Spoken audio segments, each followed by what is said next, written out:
Good day, ma'am. Good day, sir. I am Principal Sridhar Duarte, ABS and 4 students of Pagadian Annex, and I am your demonstrator for today. And this is my detailed lesson plan for grade 7. We request everyone to please stand for our prayer. Kasim, can you please lead a prayer? So for those who are Catholics, please do the sign of the cross. And for those who are Muslims, let us bow down our heads. Bismillahirrahmanirrahim. Alhamdulillahi Rabbil Alamin. Ar-Rahmanirrahim. Maliki yawmiddin. Iyyaka na'budu wa iyyaka nasta'in. Ihdinas siratal mustaqim. Siratal ladzina an'amta 'alaihim ghairil maghdubi 'alaihim waladdallin. Amin. Alright, good afternoon, class. How are you today? Well, I'm glad that you're all doing well. So, before you take your seat, can you please pick up some pieces of paper on the floor and throw them in our garbage container and also align your hairs properly. Alright, now, class, English class secretary, do we have absent today? Alright, very good. Let us all give everyone a perfect clap for a perfect attendance. 1, 2, 3, 1, 2, 3, perfect. Alright, everybody. 1, 2, 3, 1, 2, 3, perfect. Alright, now the other meeting I assigned you to write an essay expository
Ino?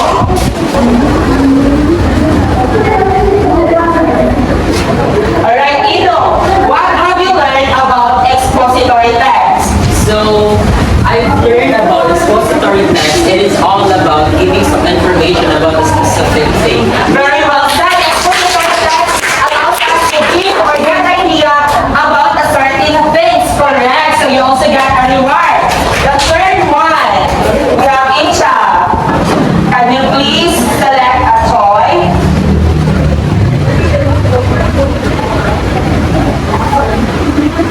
So the question is, give me an example of an expository text. So the example, one of the example of the expository text are the newspapers and journals. So this kind of text is help the reader to inform. Very good. It helps us to be informed or exposed about something. And then the last one, we have Enriquez. Okay, can you please select a toy? Okay, so your question is, what are the four text structures?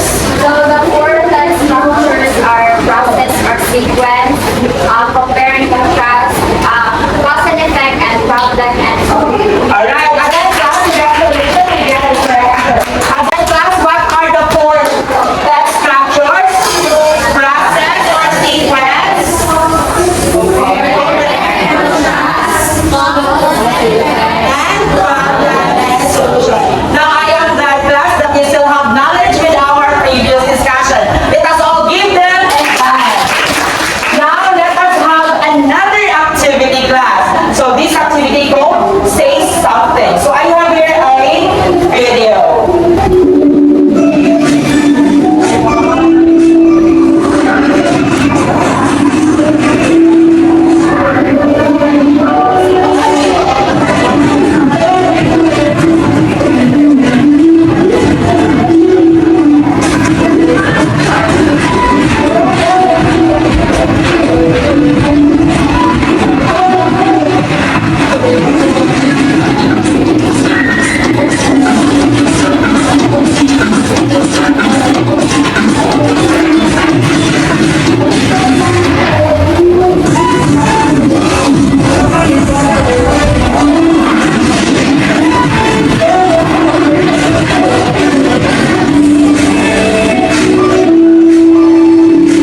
Alright, there you have it class. Now for the question. First, what do you think is the video clip all about? Who wants to answer? Yes, let's have a scene. I think the video clip is all about the beauty of the Philippines from all Mindanao, Visayas, and from Luzon. It showcases the tradition, the culture, and the dances and many more. Very good. So in other words, it also shows the culture of the Philippines. And let's give a hand to Hasim. You get a correct answer. So next question. What is the possible purpose of the video clip? Yes, let's have Tao.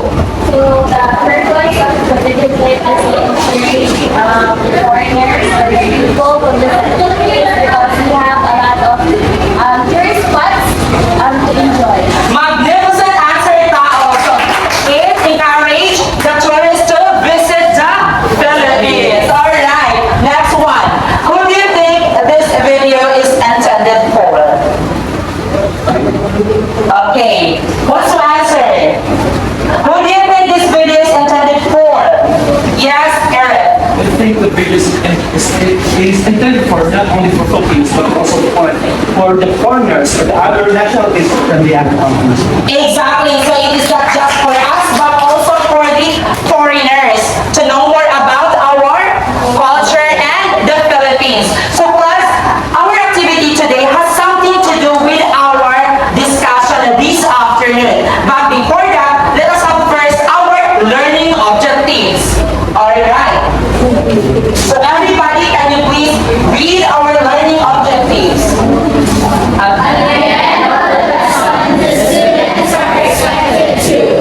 Define inferences. Distinguish the author's purpose and target audience of a given text. Reflect the significance of drawing verified inferences to formulate sound judgment.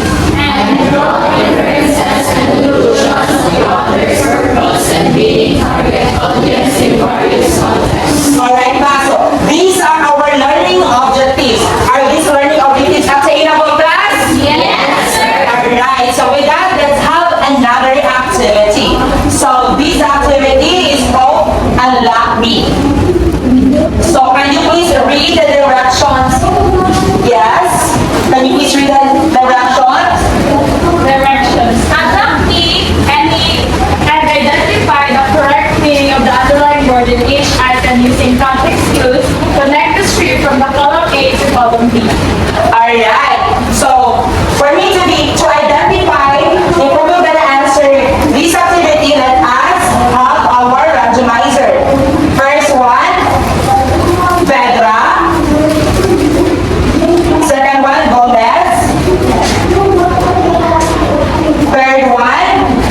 Michael Hines, fascinating secret.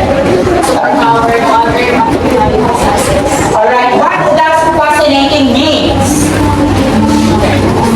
Very interesting. Again? Very interesting. Very good. You need to say it is very interesting. So can you please face the script? So, how do we say very interesting in our own language? In Bisaya? Makalinaw or nindot kayo, or in Subanen, we say it as meshiba. Alright, it's meshiba. Okay, so congratulations, Ganda. Okay, next one. Can you please read and answer? More caterpillars have a remarkable adaptation. They can store toxins in their bodies. I think it is another reason a special ability. Very good. Adaptation means a special ability. Correct. Okay, so next one, the third one. It's a clever survival strategy that allows small art to migrate long distance without fear of getting eaten. Answer, travel long distance. Alright, very good. Migrate means travel long distance. So how do we say, can you please face the script? So how do we say migrate in Filipino? Lumipat ng ibang lugar o sa malayo na lugar. Correct. Now let's have the fourth one. Yes?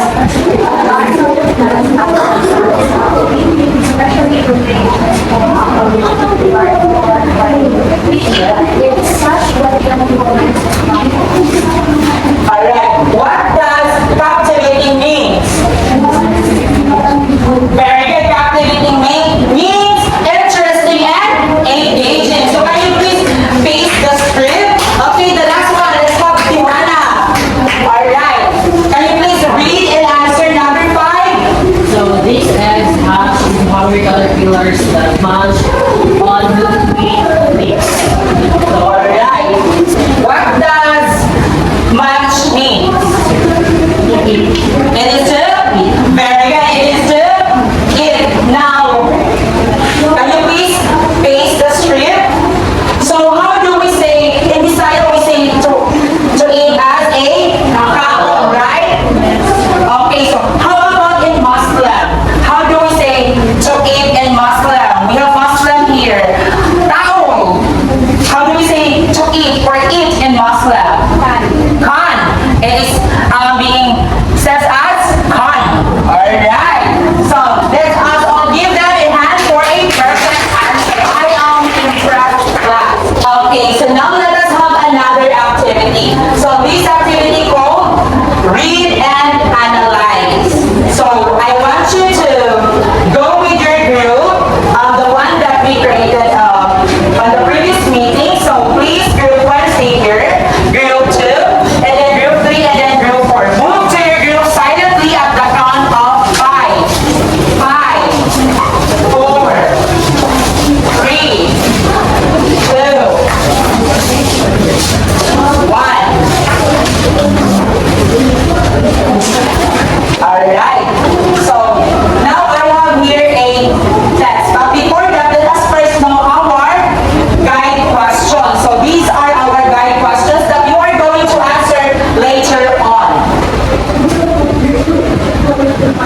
Okay, I will gonna give you a 1 minute to read this paragraph, and after that, I will be the first one to read aloud later, and then the group 1 and group 2 will gonna read the second paragraph, group 3 and group 4 will gonna read the third paragraph, and then we will gonna read the fourth paragraph all together. Understood, class? Yes, sir. Correct, class. Now let us read the text aloud. So once your group will be the one to read, so you need to stand and read the text aloud. Am I clear? Yes, sir. Okay. So monarch butterflies with their vibrant orange and black wings are a familiar sight, but their life cycle hides a fascinating secret, a superpower no other butterfly possesses. Okay, group 1 and group 2, can you please read the second paragraph?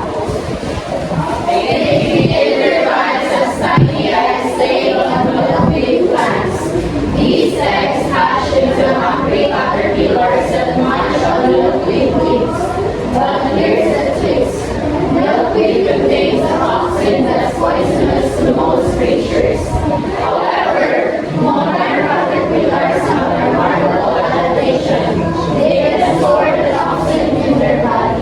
Thank you. Okay. Group 3 and Group 4, can you please read the first paragraph? As the caterpillar grows, it forms a chrysalis, a hard shell where an incredible transformation takes place. Inside, the caterpillar's body dissolves and reveals itself entirely. When the chrysalis breaks open, a magnificent adult butterfly emerges, complete with a swollen toxin from a milkweed. Alright, let us all read the text all together. This solvent toxin becomes a weapon for the adult butterfly. Predators that try to eat a monarch will get a mouthful of the toxin and quickly learn to avoid these brightly colored butterflies in the future. It is a better survival strategy that allows monarchs to migrate long distances without the fear of being eaten. Okay, thank you class. Now let us run another activity. So this activity is called pass or play. So who will be the first group to raise their hand will be the one to answer the question or decide if you are going to pass or play. So each box has a corresponding score if you can answer. But if they will gonna pass the item, of course the other group have the opportunity to steal the item. Understand class? Yes, sir. Alright. Let's play pass or play.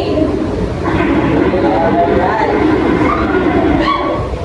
The first one. What's to answer? Or to choose a number? Alright, let's have group 3. Okay. What number do you want to choose? Number?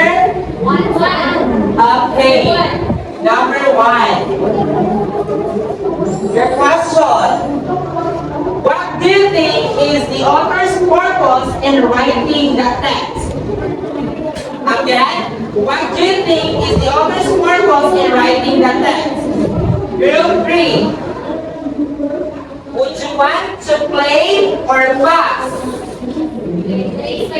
Okay, play. What's your answer? What's your answer? The audience regarding about the butterfly or butterfly. Very well said, group 3. Alright. So, the correct answer is the author's purpose is actually to explain and inform about the cycle of a monarch caterpillar from being a caterpillar to a monarch butterfly. And with that, group 4, you get a 10 points. Alright, so now I will give you a point. So now let's have, who wants to answer number 2? Or wants to choose another box? Yes, let's have group 2. Box number 2. Okay, your question is,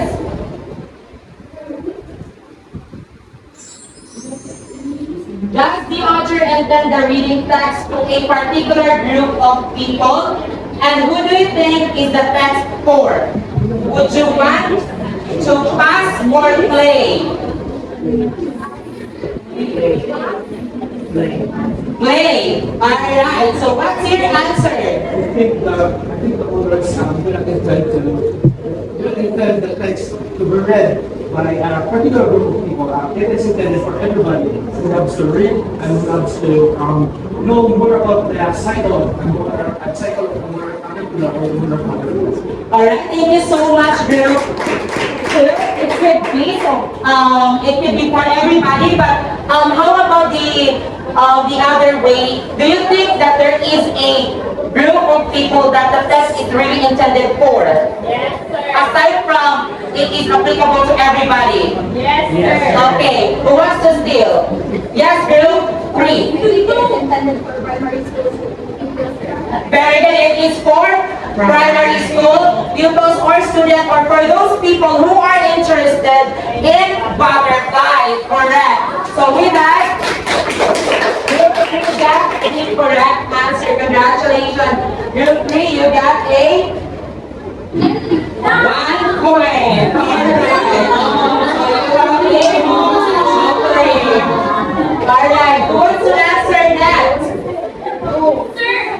Alright, let's have group one. What box do you want to choose? Number 3, sir. Number 3. Alright.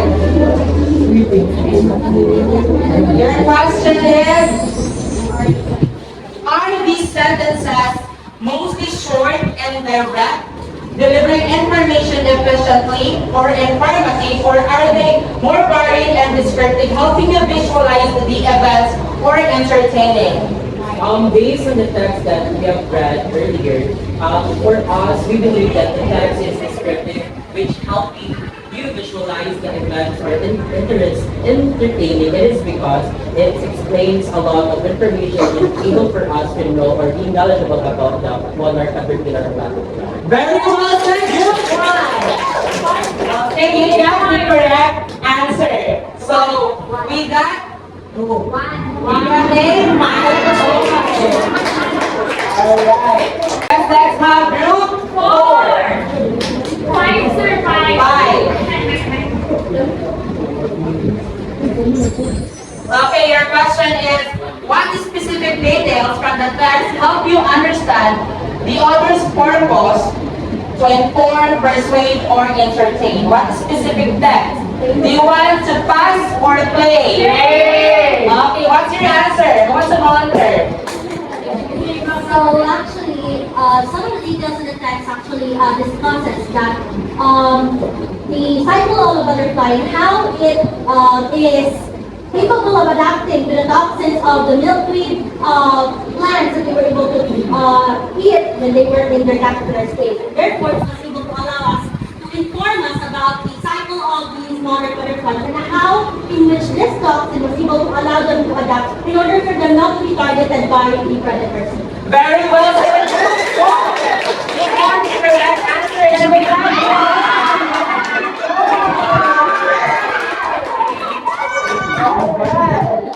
So now, congratulations everyone, we got all of the correct answers. Alright, so this afternoon we will be discussing drawing inferences about the author's purpose and target audience. So are you ready, guys? Yes, sir. Alright, but before that, let us first define what is inference. Okay. So everybody read. Inference means to come to a reasonable conclusion as a reader based on a particular information a summary provides. An inference is a conclusion that you draw about something by using information that you already have about it.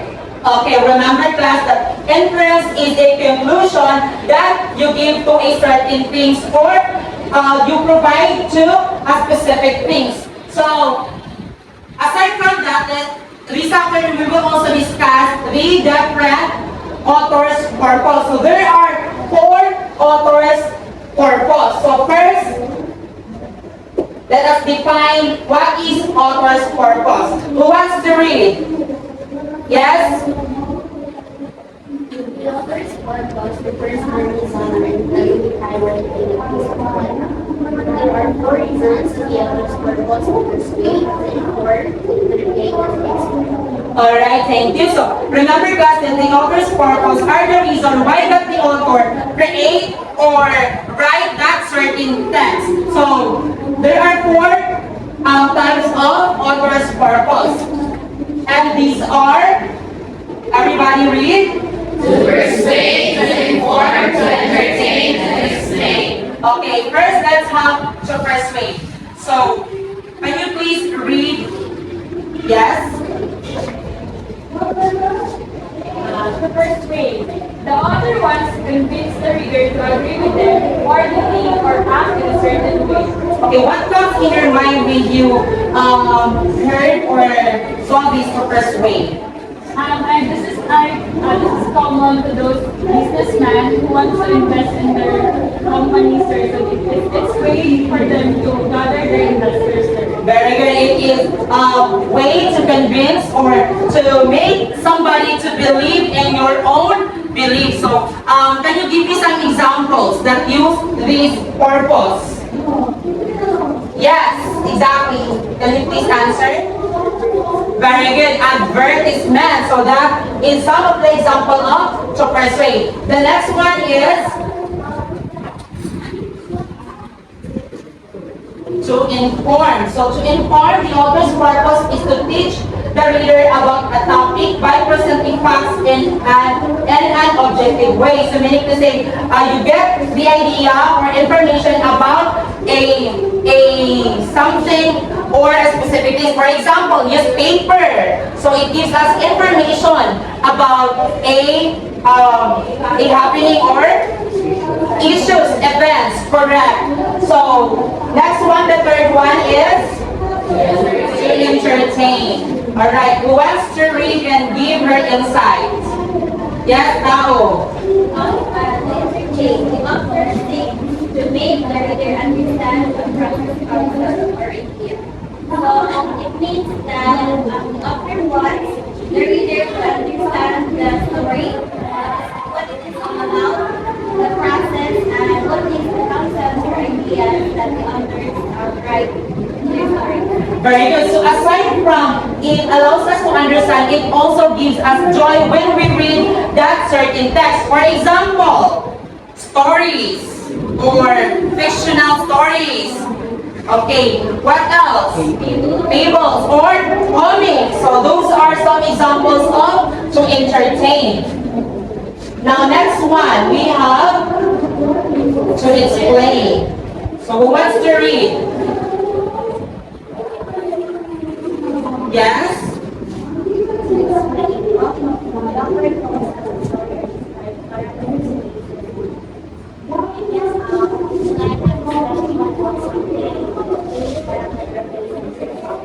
Alright, so thank you. So entertain meaning to say it describes or it gives us a process of something. For example, a cookbook. So it gives us a process on how to cook, for example, adobo. So that's how, that's the author's purpose. So again, what are the 4 types of author's purpose? Very good. So now, let us proceed. So, with the target audience. So, who wants to read? Yes, Ido. Target audience. The target audience is a group of people the author wants to reach and write some particular text. Example, kids, teens, students, adults, etc. Okay, so, target audience, meaning to say, thank you, meaning to say, these are the certain group of people that the authors want to convey his or her message. For example, kids. So mostly stories are intended for kids and teens, students, adults. Aside from this, can you give me examples of target audience aside from these? Scientists, correct. Another. Teachers, correct. Mother or professionals. Very good. So now I have here a text. So kindly read the text and later on I will be having a question. Science is for everyone, no matter what challenges you face. People with disabilities have made amazing discoveries and inventions. From Albert Einstein to Stephen Hawking, scientists have shown us that curiosity and hard work can overcome any obstacles. Alright, based on the text, what do you think is the author's purpose? Yes, Nico? For me, it's to explain Why do you say so? because it's stated there that as everyone, no matter what the challenges or obstacles they face, is the people with disability have made an amazing discovery of their own life. Very well said, Nico. You got the correct answer. So now, who do you think is the target audience? Yes? The target audience are those people with disabilities. It could be very good. Or, aside from that, scientists or people with disabilities. So, do you have any questions, clarification, thus regarding of our discussion today? Answer. Okay. If none, then let us enrich your knowledge by having this activity. Alright. So kindly please please read the directions, everybody? Identify the author's purpose. Good example to inform, persuade, to entertain, to explain by watching the video clips. What do you think is the author's purpose for the video clip and why can you say so? Okay, so let's have the first video.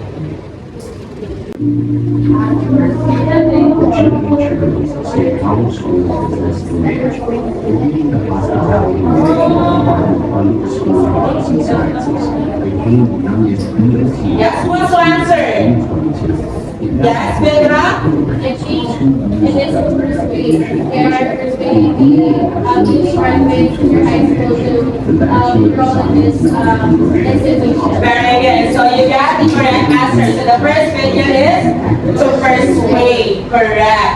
That involves both numbers and operations. The operations just tell you what to do with it. For example, the addition operation tells us to take two numbers and to combine Who wants to answer? the amount of 3. Yes? We have only 2 levels. Subtraction. Okay. Why can you say so? It is to explain, and why can you say so?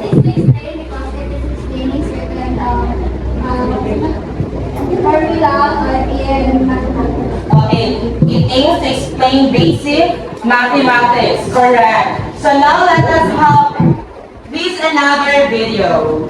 Once there was a boy named Larry Turner, and he was very lazy. He always tried to find ways to avoid doing any work. One day, he saw an Right, what's to answer? ripe fruit. Does someone see another hand? It was so Yes? close that if he just reached out his arm and jumped on Why can you say he could have so? grabbed it easily. But Lamb, being clever in his own way, didn't want Okay, so it helps us also to entertain, especially the video is all about the story, a story intended for children. Correct. So you got a correct answer. Now let's have the last one.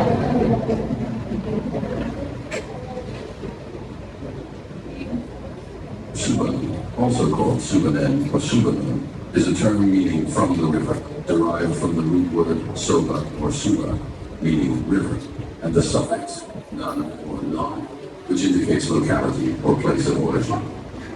The name Subanen is used by some Subanon groups due to variations in vowel usage. The Subanon people are the largest Numan group, non-Muslim or non-Christian on the island. Alright, who wants to answer? Yes, let's have. Province of Western Mindanao, particularly the Zamboanga, What's your answer? which is now divided into provinces such as Zamboanga. And why can you say so?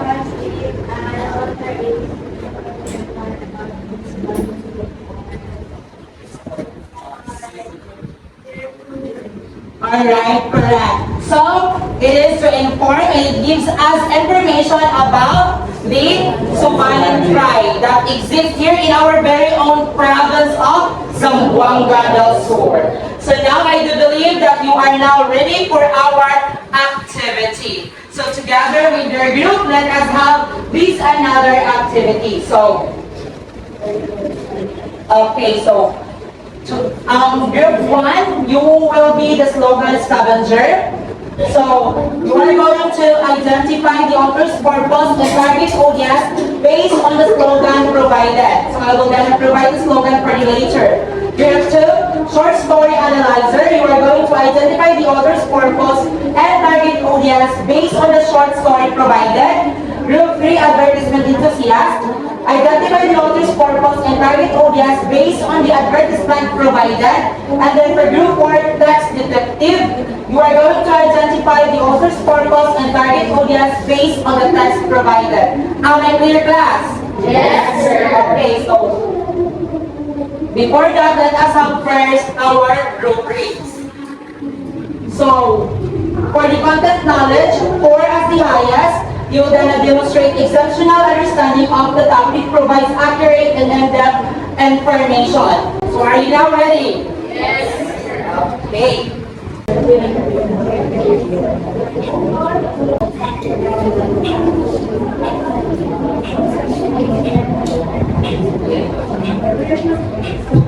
Alright,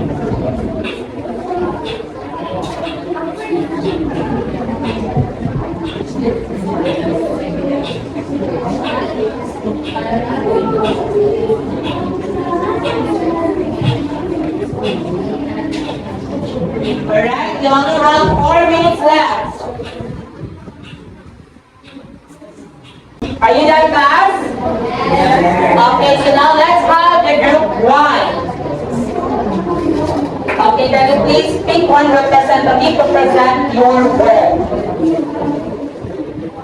Okay, so our task is to identify the authors or responsibilities of AI and language management. So this is the purpose of the authors here is to persuade to students or professionals. Very well said, group 1. Let's all keep group 1 a fireworks block. You know what is fireworks block, class? No. Alright, so here it goes. 1, 2, 3, 1, 2, 3. Alright, 1, 2, 3, organize. 1, 2, 3, 1, 2, 3. Alright, so with that, I will give you 5 points. Group 4, the last group. Okay, so our the author's purpose for this task is to explain why time management is important. And it started audience mostly, I think, is the students. Alright, very well said, group 4.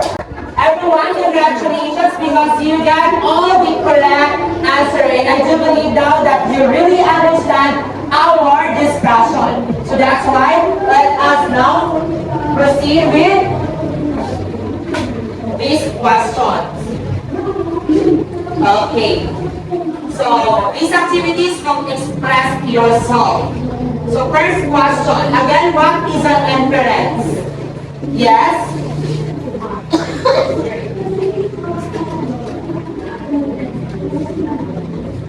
Very good. Again, inference is a conclusion of a certain text. Okay, so I have here a worksheet.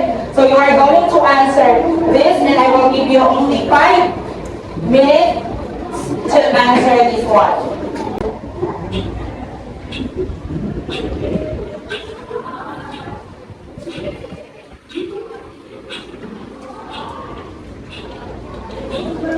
Alright. So for number 1, the answer is alpha. Number 2 is alpha. Any pass your papers for those who got 10? Do we have 5 in the low?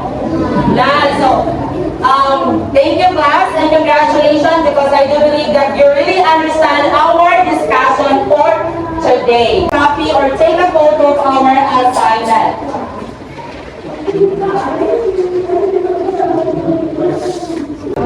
To truly understand a story, we must see the world through the other sides. That would be all. Good afternoon and mabuhay.